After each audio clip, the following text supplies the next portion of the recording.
I called off my engagement at the hotel, then my parents revealed. I stood outside the Grand Horizon Hotel, the engagement ring burning a circle in my palm. Just minutes earlier, I had set it down on a napkin in front of both our families and walked away. The air inside had been thick with shock. My mother whispering my name, Mark stammering like he'd forgotten his own, and his mother clutching her pearls as if I'd just set fire to the room. The valet asked if I needed a car. I shook my head. What I needed was distance. The night was cold. The marquee buzzed above me, and I could still hear the clatter of a dropped tray echoing in my chest. It was the sound of something breaking. Maybe my life, maybe the illusion I had been clinging to for 2 years. Mark followed me out, calling my name. His polished shoes clicked against the marble, then the concrete. Jessica, wait, we can talk about this inside. His voice was careful, like he was already rehearsing excuses. I didn't turn around. What's left to talk about? He stepped in front of me, eyes wide, searching. You can't just end it like this. Not after everything. Not after what I asked, finally meeting his gaze. After your mother told the hotel staff I'd pay for your suite because I was the one who arranged the meeting. After she looked at my parents and said singles would be good enough because they weren't used to luxury. After you sat there in silence and agreed with her, Mark rubbed the back of his neck the way he always did when he wanted to look wounded but reasonable. She didn't mean it that way. She gets intense. You know how she is. That's the problem, I said flatly. I do know how she is. And I know how you are too, because you never stop her. Inside through the glass, I could still see the table. My father sat tall composed, but I knew the insult had landed. My mother's hands were folded in her lap, holding back hurt with dignity. And across from them, the Thompsons had already switched from condescension to fake sweetness the moment my father revealed the truth that our family actually owned the Grand Horizon, the same place they had just mocked as overpriced. That was the moment everything crystallized for me. They didn't care who I was, they cared only about status. And when the status changed, so did their tone. Mark had looked at me with sudden eagerness then, like he had discovered a new reason to love me. Jess, this is incredible. Maybe we should move the wedding up, he had begun. And that was when I slid the ring off my finger and set it down. No dramatic speech, no tears, just the truth. I wouldn't marry into contempt, no matter how much it sparkled on the surface. Now on the sidewalk, Mark tried again. You're overreacting. We could have worked this out. I shook my head. You avoided a scene tonight, Mark, but you also avoided a spine. Ask yourself, if my dad hadn't spoken up, what would you be saying to me right now? He had no answer, and that silence was louder than anything. I turned away, tucking my bare hand into my coat pocket, and walked toward the corner. Behind me, the hotel glowed brighter than ever, but I didn't need its light anymore. For the first time in months, I felt like I could see clearly. When I first met Mark, I thought I'd stumbled into the kind of love story people brag about. It was 2 summers ago at a rooftop party downtown. The city lights stretched like stars beneath us, and he walked up carrying 2 glasses of wine, as though it were the most natural thing in the world to hand one to me. Red or white? He asked with a crooked smile. Neither, I laughed, surprised by my own honesty. I hate wine. He didn't miss a beat. Perfect. Then I'll drink both. He tipped his head back dramatically, pretending to down them, and for some reason that silly moment cracked open something in me. I've been working long hours teaching teenagers who barely listen, living on takeout. And here was this man who made the world feel lighter. We started talking, and it didn't stop. He told me about his job in finance, about how his parents were a little old-fashioned, but he said it with a shrug, like it wasn't important. I told him about my classroom, how I still taped my students' artwork to the walls, even if it looked like blobs of color. He said that was one of the reasons he liked me right away, that I didn't pretend to be anything I wasn't. That night, he walked me home. I remember thinking his hand fit mine too perfectly, as if it had always been waiting. When he kissed me goodnight, I felt a spark. Not the Hollywood kind, but the kind that made you want to lean closer instead of pulling away. Within weeks, we were inseparable. Mark had this confidence that drew people in. He always knew where to find the best restaurants, the hidden bars with live music, the art galleries opening quietly on Thursday nights. With him, I stepped into a version of the city I'd never known. My friends teased me. You're glowing, Jess. He must be the one. I believed them. When he proposed a year later on the pier, the sun bleeding orange across the water, I said yes before he even finished asking. My heart was pounding so hard I could barely hear the applause from strangers passing by. If I had listened closely that night, maybe I would have heard something else. The silence of warning bells I was ignoring, because little cracks started to show almost immediately. The first time I met his parents, I spent an hour choosing a red dress that made me feel confident. We met at an upscale restaurant downtown. The moment Mrs. Thompson's eyes landed on me, they scanned like I was a product she was about to return. Mark tells us you're a teacher, she said, voice thin and sharp. I nodded. Yes, I love my job. Mr. Thompson let out a short laugh, the kind that's more insult than humor. Teaching doesn't pay much. How do you expect to support a family on that? I froze, fork suspended midair. Mark looked down at his plate. I swallowed hard and answered, I don't do it for the money. I do it because it matters. Mrs. Thompson leaned in. And where will you live after the wedding? Surely you don't expect Mark to stay in some small apartment. I glanced at Mark again, waiting for him to step in.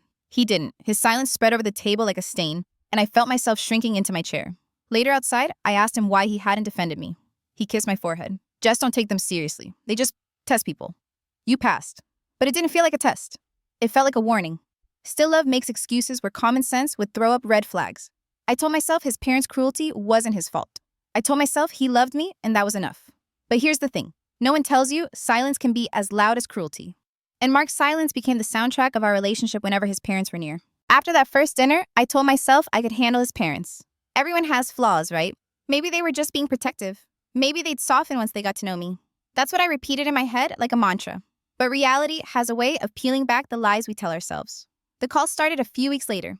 At first, it was small things. Mrs. Thompson rang me on a Tuesday evening while I was grading essays. Jessica, you're so organized. Would you mind helping me coordinate a charity auction next month? You'd be wonderful at it. I hesitated, pen frozen over a half-graded paper. I'm really busy with schoolwork right now. Oh, it won't take long. She cut me off smoothly. Besides, it's important for you to start understanding how our family operates, for Mark's sake. There was no question in her voice, just command. And like a fool, I said yes. One task turned into 3, then 5. Soon, I was running errands that had nothing to do with me calling vendors, booking photographers, even writing speeches she'd later deliver as though they were her own words. I remember sitting at my desk late one night, glue stick in hand, piecing together auction brochures while my own lesson plans lay unfinished. Mark walked in, loosened his tie, and kissed my cheek. Working hard, he said with a smile. For your mom, I muttered. He shrugged. She just trusts you. Take it as a compliment. That was the first time I wanted to scream. Instead, I swallowed it. Love makes you do that. Mr. Thompson wasn't any better. He had a way of reminding me how small I was compared to their world. At family dinners, he'd ask about my salary with a smirk as if daring me to admit how little I made.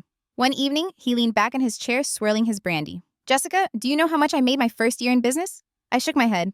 More than you'll make in 10 years, he said flatly, watching my reaction. I laughed awkwardly, hoping Mark would step in, but he stayed silent again, cutting into his steak as if the insult hadn't landed. Inside, I was crumbling. Outside, I smiled. Because what else could I do? The worst part wasn't the cruelty itself. It was how normal it became. Every time the phone rang, every dinner we shared, I braced myself for another jab, another reminder that I didn't belong. And yet I stayed. I told myself marriage meant compromise, that once Mark and I built a life together, things would balance out. But deep down, something ugly was growing. A quiet anger. A whisper that said, if this is just the beginning, what will the rest of my life look like? One night after a particularly humiliating dinner, where Mrs. Thompson criticized the way I held my fork, I came home and collapsed onto the couch. Mark, I whispered, tears stinging my eyes. Why don't you ever say anything? He looked at me with genuine confusion. Say anything about what? About them? About how they treat me. Don't you see it? He rubbed his forehead, tired. They're just intense. They'll warm up eventually. I stared at him, heartbreaking. And what if they don't? He didn't answer. Just kissed my hand and went to bed. That silence told me everything.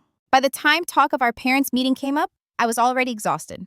I wanted to stall to postpone the inevitable clash of two very different worlds. But Mark insisted it was necessary. They have to meet eventually, he said, brushing crumbs off his tie. The sooner the better. So I caved. We settled on the Grand Horizon Hotel, neutral ground, elegant, but not flashy. At least that was my hope. My parents had worked their whole lives to provide for me. Dad ran a hardware store, Mom was a nurse. They were simple, kind-hearted people who believed respect mattered more than money. I prayed the Thompsons would see that. The morning of the meeting, I stood in front of my closet paralyzed. I finally chose a modest black dress, elegant but safe. I wanted no excuses for criticism. When I arrived at the hotel lobby with Mark, my parents were already waiting. Mom hugged me tight, whispering, "You look beautiful, honey." Dad gave me a reassuring pat on the back. Their presence steadied me, if only for a moment. Then the Thompsons walked in, and the air shifted. Mrs. Thompson's eyes flicked over the chandelier, the marble floor, the staff uniforms. "A nice place," she said loudly, though a bit overpriced for what it is. Then her gaze landed on me. "Jessica, really? Did you pick this?" I forced a smile. "Yes, I thought it would be comfortable for everyone." Before I could usher us to the restaurant, the hotel manager approached with an apologetic expression. "I'm very sorry. We've had an unexpected booking surge. We only have a few singles and 2 suites left for tonight." I opened my mouth to suggest we figure it out later, but Mrs. Thompson pounced. "Well, obviously, Robert, Mark, and I will take one of the suites. Jessica, you can pay for it, right? After all this was your arrangement." Her voice was smooth, confident, like the outcome had already been decided. I froze. Did she really just assign me the bill for her luxury room? I think I started. "Nonsense. She cut me off. Your family runs a small business, don't they? You're not used to this kind of setting. Singles will suit you fine." My cheeks burned. My parents stood beside me, calm but silent. I caught Dad's jaw, tightened just slightly. He cleared his throat. "Perhaps we can discuss this over lunch." No need to rush. We sat down at a long table, the hotel's finest silverware gleaming under the lights. At first, I thought maybe things would smooth over. But within minutes, the barbs began. Mrs. Thompson leaned toward my mom. "You're a nurse. Such noble work, though I suppose it doesn't leave much room for upward mobility." Mr. Thompson chuckled, swirling his wine.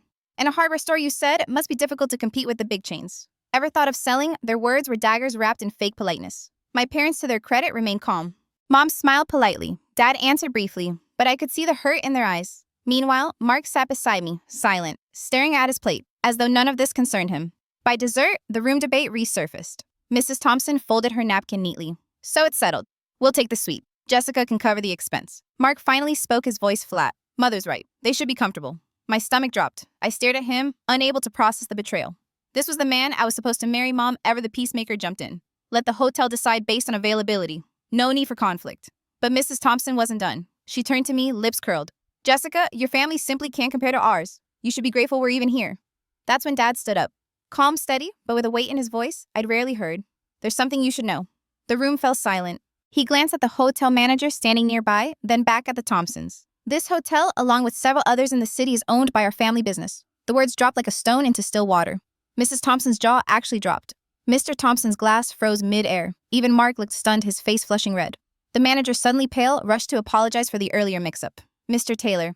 I'm so sorry. We didn't realize Dad waved him off. It's fine. We've always preferred to stay out of the spotlight. I sat there, heart pounding, watching the Thompsons scramble. Mrs. Thompson's voice morphed syrupy sweet.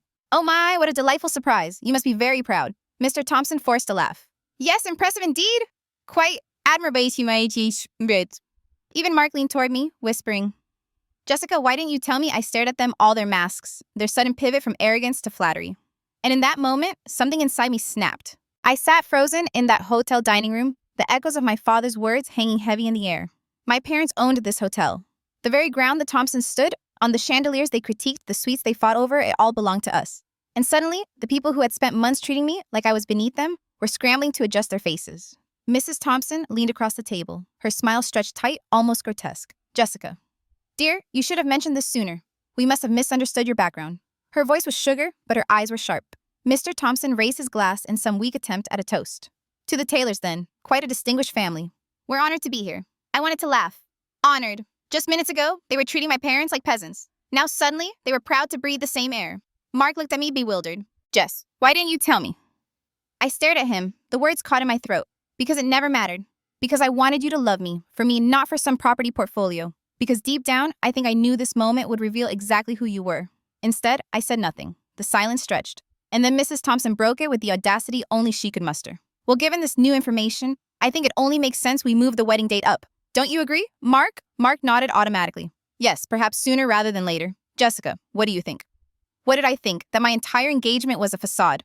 That my fiancé couldn't defend me when his parents insulted me, but now that money was on the table, he suddenly wanted to fast-track our marriage. I looked around the table at their eager, false smiles. Something inside me snapped sharp and clean. I pushed back my chair, the sound of its legs screeching across the polished floor, making everyone jump. My voice came out steady, even though my chest was pounding. There will be no wedding. The words cut through the room like glass shattering. Mark's face drained of color. Jess, don't... What are you saying? I turned to him, my voice firm, louder now. I'm saying I can't marry a man who sits in silence while his parents humiliate me. Who nods along when they decide my worth? Who only finds his voice when it's about securing his comfort? Mrs. Thompson gasped, her hand flying to her chest. Ungrateful girl. After all we've done for you? I snapped my head toward her. Done for me? You've done nothing but belittle me, undermine my parents, and treat me like dirt. Don't pretend this was ever about family. It's always been about power. Dad stood, then his voice like steel. That's enough. Elizabeth Robert, you are no longer welcome in this hotel. The manager, hovering nervously nearby, stepped forward. Shall I have security escort them out, sir? Mrs. Thompson's face flushed crimson. You can't be serious. But Dad simply nodded. Escort them out. I watched as the staff moved closer. Professional but firm. The Thompsons sputtered, protested, but the tide had turned. Their voices were no longer commands, just noise. Mark reached for me, desperation creeping into his tone. Jessica, wait, please, don't do this. We can fix it. I love you. I pulled my hand away. Love isn't silent, Mark. Love doesn't watch you drown and stand still. If you love me, you would have stood up long before today. For a moment, his face crumbled, boyish and lost. But then his eyes hardened, and I saw the truth. He wasn't devastated by the loss of me. He was devastated by the loss of what marrying me now meant. I turned my back on him and walked toward the lobby. My heels clicked against the marble floor, each step echoing like a drumbeat in my ears. Behind me, I could hear Mrs. Thompson shouting, Mark pleading, my mother softly calling my name, but I didn't stop. By the time I reached the front doors, the crisp evening air hit my skin like a baptism. For the first time in months, I could breathe. I wasn't walking away from love. I was walking away from chains. As the doors closed behind me, I thought this isn't an ending. It's a beginning. But beginnings are never easy. And I knew the fallout from this decision was only just beginning. The hotel doors shut behind me, but the echoes followed me out into the night. I could still hear Mrs. Thompson's shrill voice, Mark's frantic pleading, the hushed murmurs of guests who had witnessed the implosion. For a moment, I just stood on the sidewalk, my hands trembling.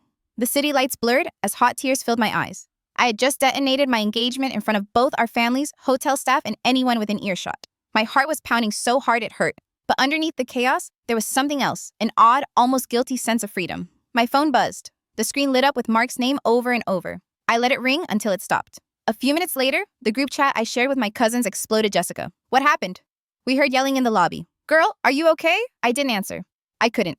Instead, I walked. My heels clicked against the pavement, each step pulling me further away from the mess. People stared as I passed, but I didn't care. I ducked into the first cafe I found, sat down, and ordered the strongest coffee on the menu. As I sipped, the enormity of it hit me. I wasn't just breaking off an engagement. I was breaking away from a family that had tried to smother me into silence from a man who let them.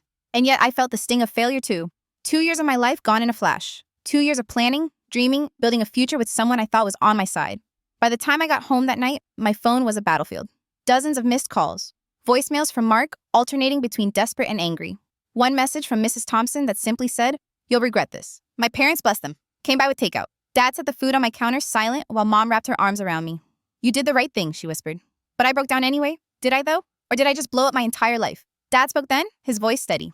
Jessica, sometimes blowing things up is the only way to build something better. For the next few days, the whispers started spreading. Family friends called with concerned voices, pretending to check in, while fishing for details. At work, a colleague asked casually, "So, I heard about the hotel scene." My face burned as I realized how fast gossip moves. Mark didn't stop either. He showed up at my apartment twice. The first time he stood in the hallway with flowers, eyes red from crying. "Jess, we can still fix this. My parents will come around. I'll talk to them." I almost laughed. Now he wanted to talk to them. Where was this voice when they were tearing me apart over dinner? The second time, his tone had shifted. He banged on my door, shouting through the wood. "You're making a mistake. You'll never find someone who loves you like I do." His words cracked into something darker, angrier. I stayed silent, heart hammering, until he finally left. That night, I sat by my window staring at the city lights, asking myself the questions that gnawed at me. Was I too impulsive? Should I have fought harder? Could I have saved us if I'd just endured a little longer? But then I remembered Mrs. Thompson's sneer, Mr. Thompson's scoff, Mark's silence. And I knew the truth. I hadn't walked away from love. I'd walked away from a prison. Still, freedom has a cost. The wedding invitations had already gone out. Guests started calling, asking if it was true. My mother tried to shield me, but the questions kept coming. "Why did you end things so suddenly? Was there cheating involved? Did you change your mind about him?" Every time I wanted to scream because they treated me like I was nothing. And he let them. Instead, I just said, "It didn't work out," and let them fill in the blanks. Alone at night, I replayed everything. The first dinner. The first insult, the way Mark's eyes slid away whenever I needed him most. And then I replayed my father's words, the way he revealed the truth about our family business, not to boast, but to defend my dignity. It hit me then, this wasn't just about a failed engagement. It was about realizing I deserved respect. And if the price of that respect was loneliness, then so be it. But loneliness doesn't stay quiet for long. And I had no idea just how loud the fallout was about to get. The gossip didn't just stay in whispers. It bled onto social media like wildfire. I woke up one morning to find my notifications exploding. Someone had posted a blurry photo from the hotel lobby. Me walking out, face set in stone, Mark chasing after me, his mother's arm raised mid-gesture. The caption, "Drama at the Grand Horizon wedding canceled." From there it spread. Distant relatives I hadn't spoken to in years suddenly had opinions. My cousin Stacy tagged me in a post family should stick together, not humiliate each other.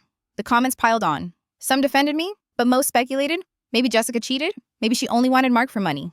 If only they knew the truth, that I had more stability than the Thompsons ever imagined. Mark's mother, of course, couldn't resist. She wrote a long Facebook post dripping with passive aggression. "We raised our son to value loyalty and family. It's heartbreaking when others don't share those values." The comments were a symphony of pity, with friends consoling her. "You poor thing, stay strong." I wanted to scream. Mark, meanwhile, sent me a text that made my stomach twist. "You're ruining my reputation. At least tell people it was mutual." Mutual. As if I hadn't been the one to stand in that hotel lobby staring down a wall of silence and hypocrisy. My parents tried to shield me, but the calls didn't stop. Aunt Linda phoned, her voice sharp with judgment. "Jessica, couldn't you have handled things privately? You embarrassed the whole family." I bit my tongue, but inside I thought, embarrassed who? The ones who sat there while I was torn apart, or the ones who only smiled when they saw dollar signs? The hardest part wasn't the strangers or the relatives. It was the friends I thought were mine. One evening, I logged on to see that Claire, one of my bridesmaids, had written a post about friends who throw away love because of pride. My name wasn't mentioned, but the subtext was neon bright. That betrayal cut deeper than any gossip. She had been in my apartment helping me pick dresses, laughing with me over wine. Now she was siding with them. For the first time since that night, doubt crept back in. What if I had overreacted? What if I'd let my pride ruin something that could have been fixed? The questions circled like vultures. I curled up on my couch, phone face down, when Mom came over with soup. She sat beside me, brushing my hair back from my face like she used to when I was a kid. Jessica, listen to me. You didn't ruin anything. You stopped letting them ruin you. Her words were gentle, but they lit a fire in my chest. I decided then that I wouldn't hide. The next day, I made a post of my own. No rage, no name calling, just clarity. I called off my engagement because I realized respect matters more than rings or parties. Sometimes love isn't enough when it's silent in the face of cruelty. I don't owe anyone the full story, but I owe myself peace. The comments were mixed. Some accused me of being dramatic, others applauded me for being brave. But for the first time, I felt like I had my own voice again. Of course, the Thompsons didn't take it well. That evening, I got another message from Mark. So now you're playing victim online. Fine, don't come crawling back when you realize what you've lost. I stared at the screen shaking. Then I typed back one word, goodbye. I blocked him. The silence that followed wasn't empty. It was liberating. But the storm wasn't over. Because if there's one thing I've learned, it's that when you walk away from people who thrive on control, they don't let go quietly. They fight, they claw, they smear. And I could already sense that Mrs. Thompson wasn't done with me yet. I thought blocking Mark would be the end of it. Naive of me. Mrs. Thompson wasn't the type to accept silence. For her, silence was weakness, an invitation to strike harder. It started subtly. A colleague at work pulled me aside one afternoon, eyes full of pity. Hey, just so you know, Elizabeth Thompson's been talking. Said you called off the engagement because you had issues. Emotional instability. The words hung in the air like smoke. Issues. Emotional instability. As though refusing to marry into cruelty made me unhinged. I laughed it off, but inside my stomach turned. The next blow came through LinkedIn, of all places. I was scrolling when I saw a post from a mutual connection. Mrs. Thompson again writing about young women who throw away opportunity because they can't handle pressure. The comments were full of nods and affirmations. Nobody mentioned my name, but everyone knew who she was talking about. Then came the phone calls. My boss called me into his office, his brow furrowed. Jessica is there? Something going on with your personal life? I received some odd messages questioning your reliability. I clenched my fists under the desk. She was trying to sabotage my career. At home, I paced my apartment like a caged animal. My phone buzzed with texts from relatives, each message dripping with the same poisonous tone. Just apologize and make it right. You can't win against them, Jessica. For the family's sake, swallow your pride. Ask yourself, what would you do if the price of peace was silence? If the only way to stop the fire was to let it consume you? I wanted to cave. I'll admit it. One night, I sat at my laptop, drafting a pathetic apology email to Mark and his parents. I wrote, I'm sorry for how things turned out. Maybe I was too emotional.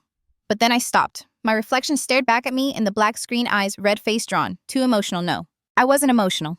I was exhausted from being belittled, manipulated, and pushed into corners. I closed the laptop and poured a glass of wine instead. That weekend, Mom and Dad invited me over. They could tell the stress was wearing me down. Mom rubbed my shoulders while Dad grilled burgers, trying to lighten the mood. But halfway through dinner, Dad set down his fork. Jessica, he said quietly, we can't fight your battles for you, but we can remind you of who you are. They can spread lies, but lies don't erase truth. His words steadied me. Still, the war Mrs. Thompson was waging wasn't slowing. She hosted a charity brunch and invited half the city's socialites. Photos flooded Instagram, her arm linked with Mark's captions about family resilience in tough times. It was a show, a carefully staged performance to paint herself as the victimized matriarch and me as the villain. One image hit me hardest, Mark standing beside her, smiling faintly. He wasn't fighting back. He wasn't correcting her. He was complicit. That night, something inside me hardened. I realized I had two choices, keep hiding or reclaim the narrative. If they wanted to play this out in the public eye, maybe it was time to stop whispering and start speaking. I drafted a post carefully measured. Not an outburst, not a rant, just truth. I ended my engagement because I deserve respect, not silence. I won't let anyone rewrite that. My story is mine to tell. I hovered over the post button, heart pounding. Then I clicked. The reaction was immediate. Some applauded me. Some attacked me. But at least the story was no longer only theirs. Of course, Mrs. Thompson wasn't finished. Within hours, she posted again, dripping venom between every word. Some people would rather slander family than admit their own faults. But integrity speaks louder than noise. Integrity.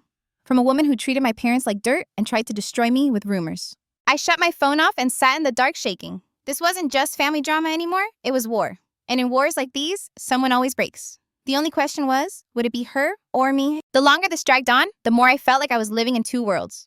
By day, I showed up to work, smiled at colleagues, pretended the storm outside didn't exist. By night, I sat alone in my apartment, scrolling through lies about me hearing Mrs. Thompson's voice in every shadow. The tension finally snapped at a family gathering I hadn't planned to attend. My cousin Emma's birthday. I told myself I could handle it, slip and wish her well, and leave before the Thompsons showed up. But of course, they were already there. Mark stood in the corner, stiff, avoiding my eyes. His parents, however, relished the spotlight. Mrs. Thompson was mid-sentence when I walked in. And of course, Jessica couldn't handle the pressure. Not everyone is cut out for commitment. The room quieted when they saw me, all eyes on me, waiting. I should have turned around and left. Instead, I walked right up to her. Say it again, I said, my voice steady. Mrs. Thompson blinked, feigning innocence. Darling, I was only explaining. No, I cut her off. You were rewriting the story. My story. And I'm done letting you. The silence was thick. People shifted uncomfortably. But I didn't care. My heart hammered, but I pushed forward. You call me unstable. The only instability here is the way you twist truth into whatever suits your pride. You talk about integrity, but you wouldn't recognize it if it stared you in the face. Her lips curled. How dare you speak to me that way? How dare you, I snapped. How dare you sit in judgment of me, belittle my parents, and think your money gives you the right to decide who I am? For once, she didn't have a ready reply. Mark finally spoke, his voice low. Jessica, stop. You're making this worse. I turned to him, my chest tight. Worse than what, Mark? Worse than your silence? Worse than watching you stand by while your parents shred me to pieces? You call that love? His face flushed, but he said nothing. He never said anything when it mattered. The room was still, everyone watching, like it was theater. I felt exposed, raw, but also powerful. For the first time, I wasn't running. I leaned closer to Mrs. Thompson, my words quiet but sharp. You want to smear me? Go ahead. But don't forget, I walked away. Not because I was weak, but because I was strong enough to leave what you call family. That scares you, doesn't it? Her eyes flickered just for a second, and I saw it fear. I straightened my voice, carrying across the room. You can tell your story 100 times, Elizabeth, but mine will always cut deeper. And people are already starting to see the cracks in yours. I left before anyone could answer. My legs were trembling, my throat raw, but I walked out with my head high. That night, I sat on my bed staring at my reflection. My hands shook, adrenaline still buzzing in my veins. Part of me wondered if I'd gone too far, if I'd just poured gasoline on an already raging fire. But another part, the louder part, felt lighter. For once, I hadn't swallowed my anger. I hadn't let them control the script. And yet, I knew it wasn't over. People like the Thompsons don't retreat quietly. If anything, this would only push them harder. Ask yourself, how far would you go to protect your truth? Would you risk everything, your reputation, your peace of mind, to stop being their victim? I had just taken my first swing. But I could already feel the next battle rising on the horizon. I didn't sleep that night. My body was buzzing, my mind replaying every word I'd thrown at Mrs. Thompson, every flicker of expression on Mark's face. For the first time, I'd broken the silence. But in doing so, I'd lit a fire I couldn't put out. The next morning, my phone was already vibrating on the nightstand. Texts, calls, voicemails. My cousin, Emma, wow. People are still talking about what you said. Half the room is calling you brave. The other half says you humiliated Mark. Humiliated him. As though the months of silent betrayal didn't matter. As though my pain was a sideshow and his embarrassment was the real tragedy. By noon, the whispers had spilled back onto social media. A distant relative wrote, some people don't know when to stop airing dirty laundry. Another chimed in, she's ruining her own reputation. And then there it was, a long post from Mrs. Thompson herself. It breaks my heart to see someone lash out so cruelly, especially when all we ever wanted was to welcome her into our family. We hope she finds peace, but we cannot condone lies or disrespect. Lies. That word stung more than I wanted to admit. Because now it wasn't just whispers in private rooms. It was written permanent for anyone to see. That evening, Mark showed up again. I opened the door just enough to see his face, tired, pale, and simmering. Jessica, what the hell was that, he demanded. What was what? I asked coldly. You attacked my mother in front of everyone. Do you know how that makes me look? I laughed bitterly. Everything's about how it makes you look, isn't it? Not once have you asked how any of this has made me feel. He rubbed his temples. You're escalating this. She just wants to protect me. Protect you. From what? From the truth. We stared at each other, the silence thick with everything unsaid. Finally, he muttered, you're destroying yourself, Jess, and I can't save you if you keep doing this. I closed the door in his face. That night, I cried until my chest hurt. Not because I wanted him back, no. Because I finally understood the depth of his cowardice. He would never stand up, never shield me, never love me the way I needed. And maybe he never had. The days that followed blurred together. I kept my head down at work, tried to drown myself in lesson plans, but the storm kept seeping in. My boss asked again if things at home were stable. A friend gently suggested I stop posting online just to calm things down. It felt like everyone wanted me to shrink, to fold, to disappear. But I couldn't. Not anymore. So I started documenting everything. Screenshots of Mrs. Thompson's posts, texts from Mark, voicemails dripping with venom. If they wanted to play dirty, I needed proof. One evening, Dad sat across from me at the kitchen table, his face serious. Jess, you might need to think about taking legal steps. Defamation, harassment, something to make them stop. The thought scared me. Lawsuits meant escalation, meant dragging this ugliness into court. But it also meant fighting on paper instead of bleeding quietly. Do you think I should? I whispered. He met my eyes. I think you need to decide whether you want peace or justice. Sometimes you can't have both. That night, I lay awake, staring at the ceiling, asking myself, what was I willing to risk? My peace already shattered. My career already questioned. My name already smeared. Or was there something deeper at stake? The part of me that refused to stay silent anymore. For the first time, I realized the battle wasn't about Mark or even his parents. It was about me, about whether I would let people like them write the ending to my story. And as much as it terrified me, I knew one thing: I wasn't done fighting. Because sometimes survival means more than walking away. It means standing your ground even when the ground shakes beneath you. Thank you for watching. Your likes, comments, and subscriptions help bring more real stories of courage, betrayal, and redemption to life. Stay strong and always choose respect.